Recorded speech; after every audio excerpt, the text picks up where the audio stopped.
Hello dear students.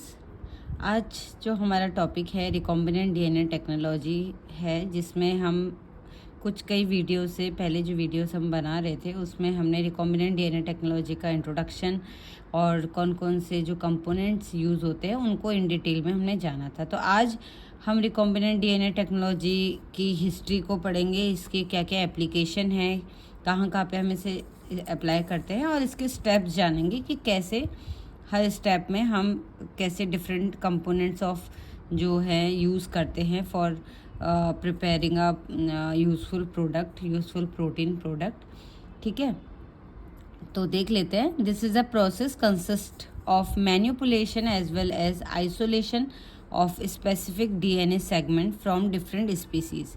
तो जैसे आपको साफ साफ समझ आ रहा होगा यहाँ पे कि यहाँ पे हम क्या कर रहे हैं, मैनिपुलेशन मतलब कुछ चेंजेस कर रहे हैं, या मॉडिफिकेशन कह सकते हैं, मैनिपुलेशन कह सकते हैं। ठीक है, और इसके अलावा हम यहाँ पर जो डीएनए सेगमेंट्स हैं, जो हमारे स्पेसिफिक डीएनए सेगमेंट्स हैं, जिन्हें हम इंटरेस्ट ऑफ जीन भी बोलते हैं, उनको हम यूज़ करेंगे। ठीक है, फॉर द आरडीएनए टेक्नोलॉजी के लिए। तो डिफरेंट स्पीसीज से ले रहे हैं, क्योंकि डिफरेंट स्पीसीज से लेंगे तो ही हम उसको मॉडिफाई कर पाएंगे, उसमें कुछ चेंजेस करके उसे एक नए प्रोडक्ट में कन्वर्ट कर सकते हैं। ठीक है, डीएनए सेगमेंट जैसे मैंने आपको बताया, इंटरेस्ट ऑफ जीन मतलब वो जीन जिससे हमें वो जीन जो रिस्पॉन्सिबल है उस पर्टिकुलर प्रोडक्ट को फॉर्म करने के लिए, उस प्रोटीन प्रोडक्ट को फॉर्म करने के लिए, उसे हम इंटरेस्ट ऑफ जीन कह रहे हैं। तो उस डीएनए सेगमेंट को हम पहले आइसोलेट करेंगे, देन उसको हम ज्वाइन करेंगे प्लाज्मिड में। प्लाज्मिड के बारे में आपको लास्ट वीडियोज़ में मैं बहुत अच्छे से एक्सप्लेन कर चुकी हूँ। प्लाज्मिड में हम उसे ज्वाइन कर देंगे थ्रू द डीएनए लाइगेज, जैसे मैंने आपको बताया था। देन वो जो आपका मतलब कंप्लीट जो फॉर्म होगी प्लाज्मिड की, जिसमें हमारा इंटरेस्ट ऑफ जीन भी है, प्रेजेंट है, उसको हम रिकॉम्बिनेंट प्लाज्मिड या फिर रिकॉम्बिनेंट डीएनए भी बोलते हैं। उसको देन हम इंसर्ट कर देंगे होस्ट सेल में। होस्ट सेल जो कि हम यूज़ करते हैं बैक्टीरिया या फिर ईस्ट सेल को, क्योंकि इसीलिए यूज़ करते हैं ना, क्योंकि इनका जो मल्टीप्लिकेशन होता है वो बहुत तेज़ी से होता है, इसीलिए हम बैक्टीरिया और ईस्ट सेल को इस्तेमाल करते हैं एज अ होस्ट सेल। ठीक है, अब इसकी हिस्ट्री जान लेते हैं। तो रिकॉम्बिनेंट जो डीएनए टेक्नोलॉजी है, इसकी हिस्ट्री में हम देखते हैं कि 1970 में सबसे पहला रिकॉम्बिनेंट डीएनए मॉलिक्यूल प्रिपेयर किया गया था। ठीक है, इसमें हमने रेस्ट्रिक्शन एंजाइम को यूज़ किया था। ठीक है, फिर उसी में कई सारे मॉडिफिकेशन चेंजेस करके जो पॉल बर्ग करके साइंटिस्ट थे, इन्होंने 1971 में एक सक्सेसफुल रिकम्बाइन आपका जेनेटिक मटेरियल प्रिपेयर किया था। ठीक है, तो इसकी शुरुआत 1970 से हो गई थी, 1970 से, और 1971 में एक उन्होंने जेनेटिक मटेरियल प्रिपेयर कर लिया था, लेकिन अभी तक इसका कोई यूज़फुल प्रोडक्ट अभी बना नहीं पाया, उसमें थोड़ा और टाइम लगा। तो जो सबसे पहला हमारा हेल्थ केयर प्रोडक्ट फॉर्म हुआ आरडीएनए टेक्नोलॉजी का, वो था ह्यूमन इंसुलिन। ठीक है, ह्यूमन इंसुलिन सबसे पहला आपका हेल्थ केयर प्रोडक्ट फॉर्म हुआ, जो कि रिकॉम्बिनेंट डीएनए टेक्नोलॉजी के थ्रू बनाया गया। इसके अलावा फिर हेपेटाइटिस बी वैक्सीन भी प्रिपेयर करी गई आरडीएनए टेक्नोलॉजी के थ्रू। देन ह्यूमन ग्रोथ हार्मोन, जो कि मतलब चाइल्ड में जो ग्रोथ डिसऑर्डर्स होता है, जो चिल्ड्रंस में ग्रोथ डिसऑर्डर होता है, उनके लिए growth hormone, human growth hormone artificially बनाया गया थ्रू आरडीएनए टेक्नोलॉजी। ठीक है, to treat the growth disorder. इसके अलावा इराइथ्रोप्रोटीन बनाया गया। इराइथ्रोप्रोटीन क्या करता है, ये एनीमिया को आपका मैनेज करता है, बेसिकली उन पेशेंट में जिनमें किडनी फेलियर और कैंसर के प्रॉब्लम्स होती हैं। ठीक है, इसके अलावा टिश्यू प्लाज्मिनोजन एक्टिवेटर प्रोटीन जो है, एक्टिवेटर, इसको भी आरडीएनए टेक्नोलॉजी के थ्रू बनाया गया। इसको यूज़ किया गया to dissolve the blood clots. ठीक है, जो स्ट्रोक्स के पेशेंट थे उनमें ब्लड क्लॉट्स फॉर्म हो जाते हैं, उनको डिज़ोल्व करने के लिए टिश्यू प्लाज्मिनोजन एक्टिवेटर, ये भी आरडीएनए टेक्नोलॉजी के थ्रू बनाया गया। देन आपका फैक्टर 7, ये आपका टू ट्रीट द हीमोफीलिया, जो कि ब्लड क्लॉट्स को प्रमोट करने में, मतलब ब्लड क्लॉट फॉर्म करने में हेल्प करता है। उसको ट्रीट करने की, हीमोफीलिया को ट्रीट करने के लिए फैक्टर 7 आपका बनाया गया। तो ये आपके मेन इम्पॉर्टेंट एस्पेक्ट्स हैं, एप्लीकेशंस हैं। इसके अलावा कई और फील्ड में, जैसे एग्रीकल्चर फील्ड में और इंडस्ट्रियल फील्ड में हमने RDNA टेक्नोलॉजी को इस्तेमाल किया गया है। ठीक है, तो ये था आपका RDNA टेक्नोलॉजी के बारे में। अब बात करते हैं इसके स्टेप्स की, कि कैसे हम जो हमारे डिफरेंट कंपोनेंट्स हैं उनको हम इस्तेमाल कर रहे हैं, यूज़ कर रहे हैं फॉर रिकॉम्बिनेंट DNA बनाने के लिए, एंड देन उससे हम यूज़फुल प्रोडक्ट कैसे फॉर्म कर सकते हैं। तो एक यहाँ पर हमने एक एग्जांपल ले लिया है। यहाँ पे हम ग्रोथ हार्मोन जो है, ह्यूमन ग्रोथ हार्मोन, उसको प्रिपेयर कर रहे हैं बाय यूजिंग RDNA टेक्नोलॉजी। तो सबसे पहले आप यहाँ पे ये देखिए, ये एक ह्यूमन सेल है, ठीक है, और यहाँ पे हमने पहले आइसोलेट कर लिया है।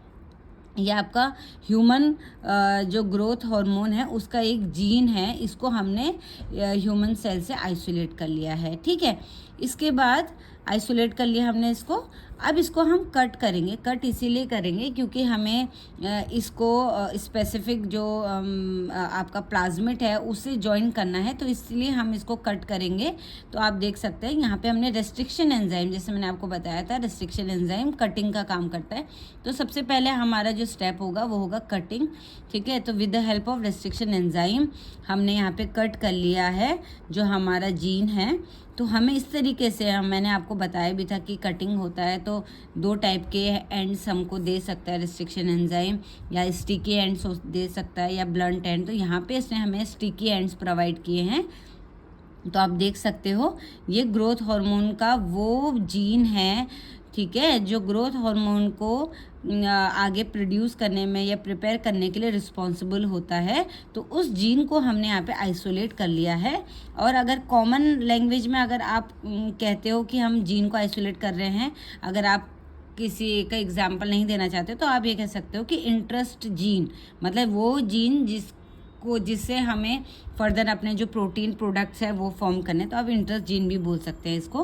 तो हमने यहाँ पे एक एग्जांपल लिया है कि ग्रोथ हार्मोन का जीन हम ले रहे हैं for producing human growth hormone. ठीक है, तो यहाँ पे रेस्ट्रिक्शन एंजाइम के थ्रू हमने इसको कट कर लिया, तो हमें इस तरीके से ये जीन मिल गया विद द स्टिकी एंड्स। ये इसके स्टिकी एंड्स है, ये एक और ये 2। ठीक है, साइड बाय साइड हम यहाँ पे देख लेते हैं, क्योंकि मैंने आपको बताया था प्लाज्मिड की बहुत ज़्यादा रिक्वायरमेंट होती है, क्लोनिंग वेक्टर जो हम जिसे कहते हैं। तो यहाँ पे हमने बैक्टीरिया सेल देख रहे हैं, बैक्टीरिया सेल में आपका प्लाज्मिड पाया जाता है।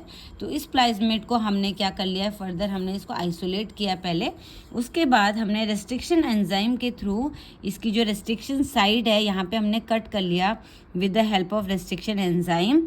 ठीक है, तो कट करने के बाद हमें इसके स्टिकी एंड्स यहाँ पे प्रोवाइड हो गए हैं। ठीक है, तो इसके भी स्टिकी एंड्स प्रोवाइड हुए और इसके भी स्टिकी एंड्स प्रोवाइड हो गए with the help of restriction enzyme.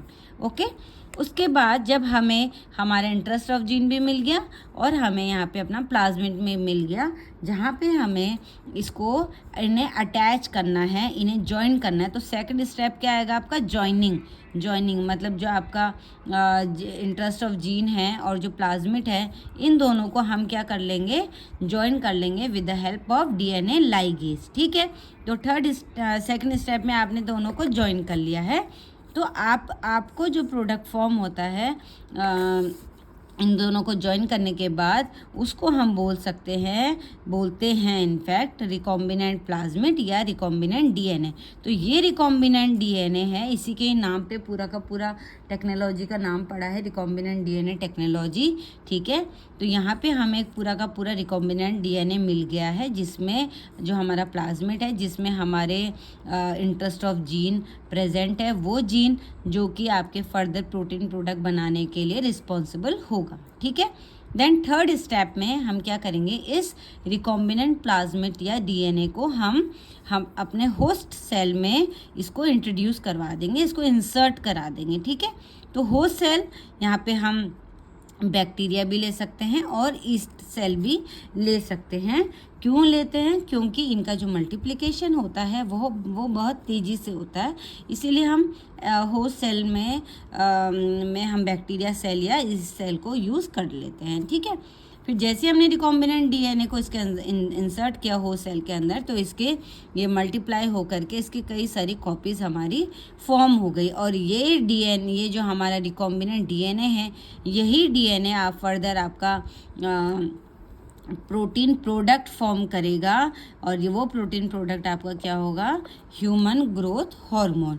तो इस तरीके से इन स्टेप्स के थ्रू, पहले कटिंग के थ्रू, पहले आइसोलेट कर लेंगे, देन कटिंग कर लेंगे, कटिंग करने के बाद उन्हें जॉइन कर लेंगे, जॉइन करने के बाद उसे इंसर्ट कर देंगे। तो इस तरीके से स्टेप बाय स्टेप आप क्या करते हैं, रिकॉम्बिनेंट डीएनए से हमारे different kind of product form होते हैं, चाहे वो इंसुलिन कह लीजिए, चाहे वो आपका वैक्सीन कह लीजिए, या फिर ग्रोथ हार्मोन कह लीजिए।